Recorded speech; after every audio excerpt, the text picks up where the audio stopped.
బొట్టుతో, ఎర్రని తలపాగతో, వెండి కాంతులీనుతున్న ధవళ వస్త్రాలతో ఆజానుబాహుడిగా ప్రకాశిస్తోన్న సద్గురు సేవాలాల్ నదీమ తల్లి చెంతకు చేరి తన చేతిలోని కర్రను నదిలో ఉంచి ఆ తల్లిని ప్రార్థించగా ఒక్కసారిగా నది విడిపోయి సద్గురు సేవాలాల్కు దారి ఇచ్చింది. ఈ శక్తి సేవాలాల్కు దైవానుగ్రహంగా సంక్రమించింది. సంభ్రమాశ్చర్యాలతో నదిని దాటిన సేవాలాల్ పరివారం ఆయనను దైవాంశ సంభూతుడిగానే భావించి ఆయన అడుగులో అడుగు వేసి ఆయన పదంలో పదం కలిపారు. అక్కడి నుంచి తిరుగు ప్రయాణం చేస్తూ తన పరివారంతో తిరుమలకు చేరుకున్నారు సద్గురు సేవాలాల్. మార్గమధ్యంలో కొన్ని కుటుంబాలు ఎక్కడికక్కడే స్థిరపడ్డాయి. మిగిలిన కుటుంబాలతో తమ ఇష్టదైవమైన బాలాజీని దర్శించుకున్నారు. అంతేకాకుండా తమ జాతికి చెందిన బాలాజీ పరమభక్తుడైన హాతీరాం భక్తిభావాన్ని ఆటపాటలతో కొనియాడి అక్కడ నుంచి రాయచూర్ మీదుగా నిజాం రాజధాని అయిన హైదరాబాద్ చేరుకున్నారు.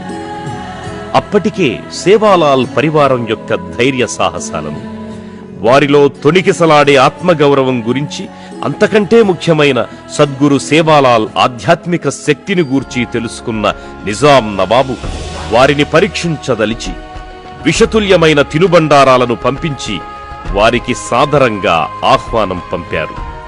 ఈ విషయాన్ని, నిజాం నవాబు అంతరంగాన్ని అమ్మవారి అనుగ్రహంతో తెలుసుకున్న సద్గురు సేవాలాల్ తన పాద స్పర్శతో ఆ విషాహారాన్ని అమృతాహారంగా మార్చారు.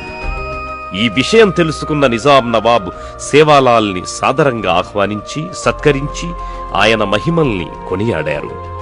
అంతేకాకుండా విలువైన ధనంతో పాటు హైదరాబాద్ నగరంలోని కొన్ని ప్రాంతాలను బహుమానంగా ఇచ్చాడు. అవే నేడు ప్రసిద్ధిగాంచిన మహారాజ్ గంజ్ ప్రాంతం మరియు బంజారా హిల్స్ ప్రాంతం.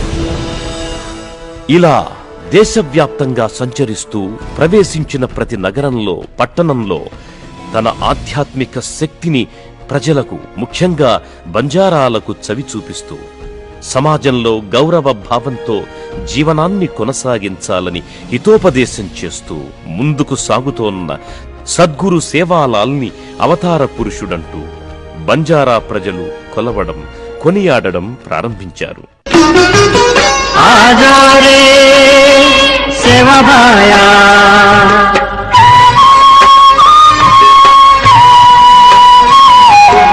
ఆజో రే